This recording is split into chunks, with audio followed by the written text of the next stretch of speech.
तीजिया बहुरावा के सखी दीना सखी कैसे कैसे रहेलु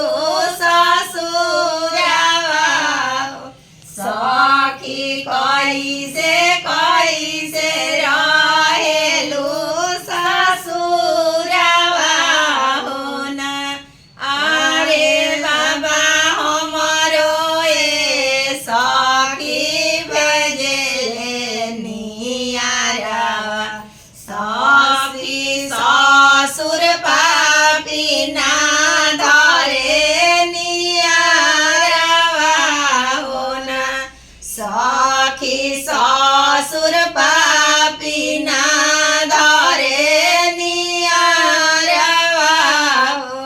अरे तीजिया बहुरा के सखी दीना सखी कैसे कैसे रहेलु ससुरावा सखी कैसे कैसे रहेलु ससुरावा हो ना अरे भैया हमरो ए सखी भेजेले नियारावा सखी भसुर पापी ना धरे नियारावा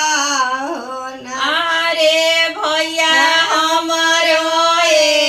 सखी भेजेले नियारावा सखी सैया पापी ना धरे नियारावा हो ना सखी सैया पापी ना धरे नियारावा हो ना। देखी तीज के गीत ह आप लोग के निमन लागी नो तो लाइक सब्सक्राइब जरूर करब आ एगो जैसा गीत लोग के सुने के होई तो जरूर कमेंट बॉक्स में बताई वो गीत हमने के जरूर सुनाई जाए।